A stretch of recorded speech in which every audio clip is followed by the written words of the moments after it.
Wbtv, covering breaking news live. More reporters on the important stories live. Tracking your first alert weather live. Wbtv News live at 5 starts right now. I'm sorry to my son Buster. I'm sorry to Grandma and Papa T. Alec Murdaugh taking the stand in his own case today. After weeks of testimony from both sides, Murdaugh finally giving his side of the story publicly for the first time. And 3 out of the 4 records we were watching for today have been broken, but this record heat's not going to be lasting much longer. What that means for your weekend plans coming up. And live at 5, millions of Americans impacted by a recent Adderall shortage. We're on your side with the alternatives experts say you should consider. We're going to start with that courtroom trial that has captivated the Carolinas for more than 23 days. The double murder trial of Alec Murdaugh is underway, and we've been on your side every day with live coverage as the prosecution and now the defense have laid out their cases. But in a move that has surprised many onlookers, Murdaugh himself took the stand today, only days after his son Buster also testified. Most of all, I'm sorry to Mags and Pawpaw. I would never intentionally do anything to hurt either one of them. Mags and Pawpaw, that's Murdaugh referring to his wife Maggie and his son Paul, who he's charged with murdering in June of 2021. So now let's walk you through the riveting testimony from the courthouse today. I would never intentionally do anything to hurt either one of them. Alec Murdaugh dissolved into tears describing the day of the murders. My boy's laying face down. He's done the way he's done. His head was the way his head was. I could see his brain laying on the sidewalk. Once a prominent South Carolina attorney, Murdaugh is now charged in the double murder of his wife Maggie and son Paul on the family's property, charges he denies. I didn't shoot my wife or my son anytime, ever. He admitted on the stand that he lied to police about his whereabouts just before the killings. He said an opioid addiction clouded his judgment. As my addiction evolved over time,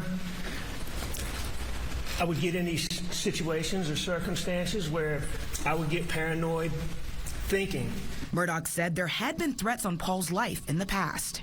I was referring to Paul got so many threats.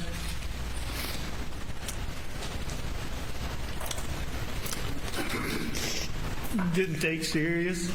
Prosecutors claim Murdaugh had stolen money from his clients and killed his wife and son to create sympathy while he tried to cover up his crimes. Earlier in the day, a family friend testified Murdaugh appeared devastated after the murders. He gave me a hug and just started crying and told me they were gone. The defense could rest its case as soon as Friday, putting it in the hands of the jury by next week. It's important to note here that testimony started hours ago. He took the stand hours ago, and he is still on the stand as we speak. Coming up on Your Side tonight with Jamie Bull, we'll take a deeper dive into the revelations made from the stand and what's next in the trial. John? Well, we're following breaking news right now. A police pursuit ending in a crash in West Charlotte. Just take a look. This is what the scene looked like just a short time ago. This is on East Moorhead Street, very close to Wilkinson Boulevard. CMPD says officers pulled over a car as the officer got out to talk to the driver. They say that person then rammed the police car and took off. Police then went after the driver. The chase ended in this crash on Moorhead Street. Officers say the person behind the wheel had outstanding warrants and was a convicted felon. Police say the driver was not supposed to have guns, but they say they found 2 in the car, including an AR-15. Officers have just cleared that crash scene. And right now, I want to turn our attention to the weather as our neighbors in the north are seeing conditions like this today. Wind and snow are battering states like Minnesota. This is, we take a live look. This is from St. Paul this evening. But here at home, it's like the complete opposite. We saw nearly record-breaking temperatures, heat rising to more than 79 degrees today. So let's have meteorologist Rachel Coulter join us now. Yeah, and Rachel, we're looking at 2 first alert weather days for Friday and Saturday because of rain, right? Yeah, rain's going to be moving in. We have a few downpours out there on radar right now, but coverage is going to be picking up the next couple of days. Unfortunately, not going to be raining all day Friday and Saturday, but there's specific time frames that we're watching, and I'll walk you through that hour-by-hour forecast, especially if you have any outdoor plans, maybe headed to the Charlotte FC game on Saturday. Let you know about that here in a few minutes. But another thing you're going to notice, the temperatures, 80s today in several locations, 70s tomorrow, 50s by Saturday. So we have a warm back up as we head into the second half of the weekend, but certainly not as warm as what we had today. We had 3 out of the 4 records we were watching have been broken in Charlotte. So the max low temperature for the day was broken with our low temperature of 66, that previous record 59 degrees. The maximum low temperature for the month was broken with that 66 degrees. The previous record was set back in 2019 at 64, and then the maximum high temperature for the day was also broken as well. At 80 degrees was our high temperature this afternoon. And it is still warm out there with a couple of downpours. And you can see what that's doing to our temperatures in some of our northern counties, 60s as opposed to those upper 70s. Your hour-by-hour forecast just a few minutes away. So thank you. Right now, authorities in Rock Hill need your help finding a missing man last seen a month ago. Police say Jeremy Van Tran, he's on your screen right now, has been missing since January 28th. He was last seen near Willowbrook Avenue. The 27-year-old, about 6 feet tall, weighs around 185 pounds. If you have any information as to where he is, you're asked to call police. Live at 5, Charlotte-Mecklenburg police are investigating an assault with a deadly weapon from this morning in University City that sent 2 people to the hospital. Officers say the shooting happened on Saxonbury Way near an entrance to the Clarks Creek Greenway. Investigators say shortly after 3:30 this morning, they were told about 2 people showing up at the hospital only minutes apart and each with gunshot wounds. Now, CMPD says its initial investigation shows items were being sold between the victims when a fight happened. Right now, they are still investigating. Live at 5, officials say an 11-year-old boy is recovering after being shot in a hostage situation in Cary, North Carolina this week. The standoff started Tuesday night, lasted well into Wednesday. Several agencies, including the FBI, surrounded a Wake County apartment for several hours when an attempted welfare check turned into what they call a man in a mental health crisis holding the child hostage. Nearly 24 hours after the initial call, officials say that man took his own life. As for the child, investigators say the 11-year-old was shot and has minor injuries on his arm and neck. Right now, lawmakers in South Carolina are hearing a bill that would make abortion punishable by death. The bill defines an unborn child at any point, at the point of fertilization, as a person. By making that distinction, the bill says an unborn child who is assaulted or the victim of a homicide would be treated like any other. In the case of abortion, the mother, if convicted, would be punished by death or by a mandatory minimum term of 30 years to life in prison. The bill's currently in the House Judiciary Committee. Meanwhile, the CDC says flu season peaked early but also had a more devastating effect on children than the previous year. Reported cases of the flu were highest in late November and early December. They normally don't peak until after the first of the year. Flu-related deaths in children more than doubled since last year, making it the highest number since the beginning of the pandemic. The CDC says the flu vaccine reduced symptoms for up to 44% of adults who got the flu. Here in North Carolina, flu cases peaked the first week of December. In total, there have been 178 deaths from the flu. 175 of those were adults, the majority over the age of 65. 3 children died from the flu in the state. Live at 5 o'clock, we have an update on a story we have been following for months as the shortage of Adderall continues into its 4th month, and now many patients are dealing with the consequences. Now, the medications usually help to mitigate the symptoms of ADHD.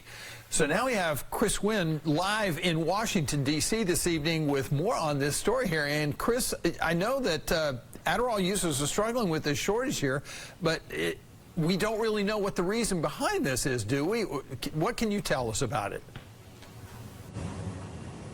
Hey, John, it's good to be with you, and you bring up a very great point. Oftentimes, we talk about supply and demand, but in this case, it's a little trickier. So as you mentioned, last October, the FDA started warning people about shortages of Adderall and generics. At the time, we heard various reasons. One had to do with the supply chain. Another had to do with the higher demand. We took a look at the data, and we did see that demand for Adderall went up 27% last year compared to 2019. But that's just one component behind it all. John? So let me ask you this, Chris, then. If there is a shortage of this in the generics, what are any alternatives for families as they are looking for treatment? Yeah, John, the FDA says that they expect supply to go up in the coming months and that they're working with the manufacturers to address the problem.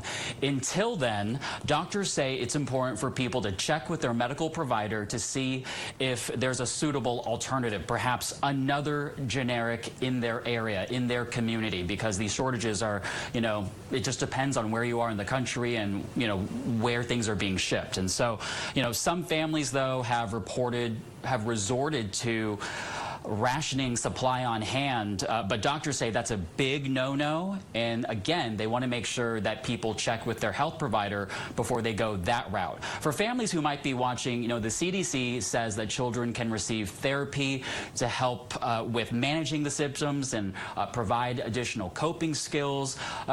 Creating a routine, getting organized, and reducing distractions are all things that can be helpful. John? All right, that's some good information there, Chris. Thank you so much. Live from Washington, D.C. tonight. Thank you so much, Chris. So you may have seen the drug Ozempic used by celebrities and trending on social media to help people lose weight. So many people are using it and drugs like it, they're now on the FDA's list of drug shortages. And that's making it harder for people with diabetes to get it. The FDA first approved the drug for the management of diabetes back in 2017 under the brand name Ozempic, and for weight loss under the name Wegovy in 2021. Health officials say the drug comes with side effects, and doctors don't really know how well the drug works at maintaining the weight loss. All right, how well are you at spotting fake news? And what about your children? Well, right now, we've got a poll you can vote on at wbtv.com/vote. Very interesting subject here. Coming up, we're sharing the one state that's now requiring all public schools to teach a fake news class. Getting hands on the chest as soon as someone collapses is important because it has the ability to keep the blood flowing. Life-saving, hands-on training. We're on your side with why it's crucial for anyone responding to a medical emergency. And an unbelievable surprise for a Charlotte family today. We're on your side with how law enforcement and a local car dealership were able to help a struggling family with the help of a health organization as well.